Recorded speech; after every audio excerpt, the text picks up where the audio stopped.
2019 bitcoin price பார்த்தீங்கன்னு சொன்னால் $3100. Okay, இன்றைக்கு பிட்காயின் ப்ரைஸ் $83,000. ஜஸ்ட் 7 வருஷத்தில் பிட்காயின் 20 மடங்குக்கு மேலே கூடியிருக்கு. 2019லையும் ஒரு பிட்காயின் இஸ் ஈக்குவல் டு ஒரு பிட்காயின் தான். 2025லையும் ஒரு பிட்காயின் இஸ் ஈக்குவல் டு ஒரு பிட்காயின் தான். அப்போ இங்கே நடந்தது என்ன?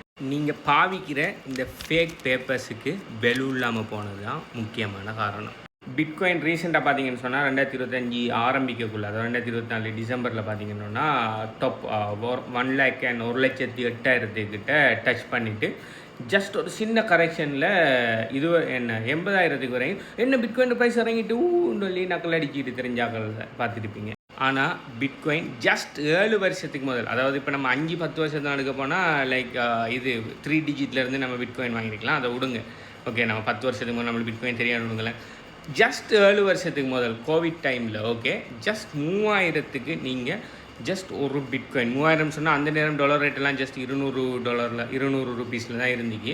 அப்போ இது பார்த்தீங்கன்னு சொன்னால் 6 லட்சம் ரூபா. ஜஸ்ட் 6 லட்சம் ஜஸ்ட் இல்லை, சில பெரிய காசு தான். ஆனால் இப்போ பிட்காயின் வாங்கணும்னா உங்களுக்கு மினிமம் 3 கோடி தேவை, 2.5 கோடியிலேருந்து 3 கோடி தேவை ஸ்ரீலங்கன் ரூபீஸ். ஆனால் அந்நேரம் ஜஸ்ட் 6 லட்சத்துக்கு ஒருத்தன் பிட்காயின் வாங்கி போட்டிருந்தா அந்த பெருமதி இன்றைக்கு ஆல்மோஸ்ட் 3 கோடி. இது இவ்வளத்தை நிற்க போகிறல, இது க்ரோ ஆகி தான் போகுது. ஸோ நீங்கள் பிட்காயின் 1,08,000 டச் பண்ணி போட்டு 80,000க்கு வந்ததுக்கு முக்கால் ஆளாக இருப்பீங்கன்னு சொன்னால் ஜஸ்ட் என்ன பண்ணுங்கன்னு சொன்னால் கொஞ்சம் லாங் டைமுக்கு செஞ்சு பாருங்கள்.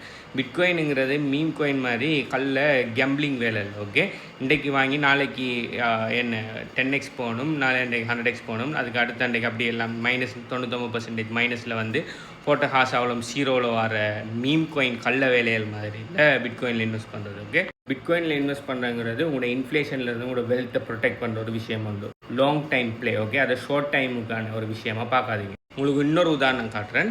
2021 திரும்ப என்ன செஞ்சுக்கிட்டோன்னா 2019 3000லேருந்து அப்படியே கூட்டிகிட்டு வந்து 39,000க்கு வந்திக்கு. ஓகே, அதில் பார்த்தீங்கன்னு சொன்னால் 39,000 வாங்கினோன்னே எல்லாரும் பயங்கரமாக பிட்காயினை பற்றி இதே பிட்காயின் ஏறிட்டு அது இதுன்னு சொல்லி பயங்கரமாக ஹாப்பியாக இருந்தாங்க. அதோட பேர் எக்ஸ்ட்ரீம் க்ரீடுன்னு சொல்கிறேன். அது அடுத்த நிக்கல் அப்படியே திரும்ப பிட்காயின் எல்லாம் மேலே போய்பட்டு திரும்ப என்ன செஞ்சு ஒரு கரெக்ஷன் ஒன்று ஃபேஸ் பண்ணி 2022 திரும்ப அதே இடத்துக்கு வந்தீங்க. அதே 39,000க்கு அதே இடத்துக்கு மேலே இருந்து கீழே வந்தவொடனே எல்லாரும் பயப்பட்டாங்க. ஐயோ பிட்காயின் கீழே இறங்கிட்டு ஐயோ பிட்காயின் சைவர் ஆக போகுது அது இதுன்னு சொல்லி திரும்ப பயப்பட்டாங்க. ஓகே, சேம் ஆக்கள் தான் 39,000 வரக்குள்ள ஒரு வருஷத்துக்கு முதல் சந்தேகப்பட்ட அதே ஆக்கள் தான் திரும்ப 39,000 2022 வரக்குள்ள சந்தேகப்பட்ட ஆக்கள். ஓகே, இதுதான் மனிதண்ட சைக்காலஜி. எந்த ஒரு விஷயத்தையுமே லாங் டைமுக்கு பார்க்குறதில்ல. இப்போ ஒரு வீடு ஒன்று நீங்கள் ரியல் எஸ்டேட் ஒன்று வாங்குறீங்கன்னா இன்றைக்கு வாங்கி நாளைக்கு நீங்கள் விற்கிறதுக்கு வாங்குறதில்ல. இன்றைக்கு வாங்கி நாளைக்கு 10 மடங்கு, நாளைக்கு 2 மடங்கு. இப்போ நீங்கள் ரியல் எஸ்டேட் ஒன்று வாங்கினீங்கன்னா ஒரு 5-10 வருஷத்துக்கு பிறகு அது டபுள் மடங்கு ஆகுறதுங்கிறதே அது நீங்கள் வாங்குகிற இடம் அது என்ன மார்க்கெட்டில் இருங்கிற பொறுத்து வித்தியாசப்படும். அது ஒரு 2 மடங்கு போகிறதே பெரிய கஷ்டமான விஷயம் ஒரு 5 வருஷத்தில். ஆனால் பிட்காயின் ஜஸ்ட் 7 வருஷத்தில் 20 மடங்குக்கு மேலே போயிருக்குது.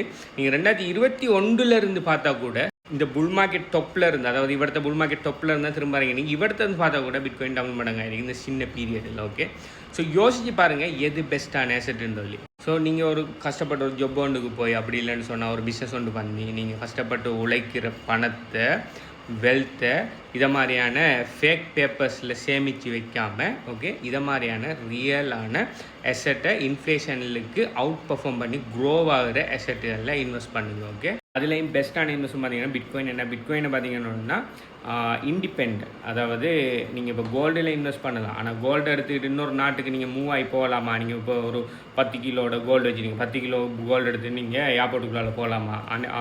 நிறைய கொஷின் வரும். அடுத்த 10 கிலோ கோல்டை நீங்கள் வைக்கிறதுக்கு கடை சேஃப் இல்லை. நீங்கள் வேறு இடத்த தான் சேஃபாக வைக்கணும். நீங்கள் வீட்டை வச்சாலும் அது ஆபத்து வரும்னு சொல்லி பயப்படுவீங்க.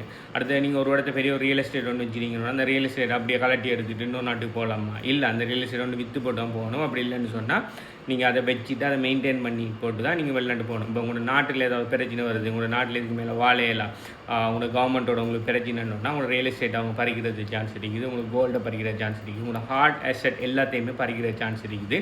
ஆனால் நீங்கள் செல்ஃப் கஸ்டடியில், அதாவது ஹார்ட்வேர் ஆஃப்லைன் வாலெட்டுகளில் வச்சிருக்கிற பிட்காயினை நீங்களாக வாயத்தோடு சொல்ல வரையும் இன்னொரு ஆளுக்கு தெரிய போகிறல, அதனால் யாருமே உங்கள்கிட்ட இருந்து சீஸ் பண்ண போகிறல.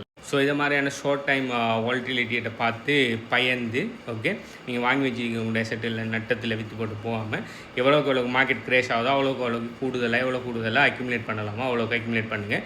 என்னை பொறுத்த வரைக்கும் கூடிய சீக்கிரத்தில் பிட்காயின் $1 million போகும். அது நாளைக்கு போக நாளே போக மாட்டேன் தெரியும், ஆனால் கூடிய சீக்கிரம் போகும்.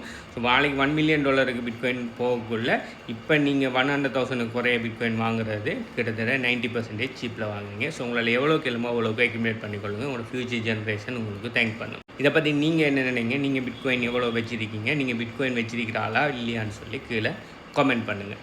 பை.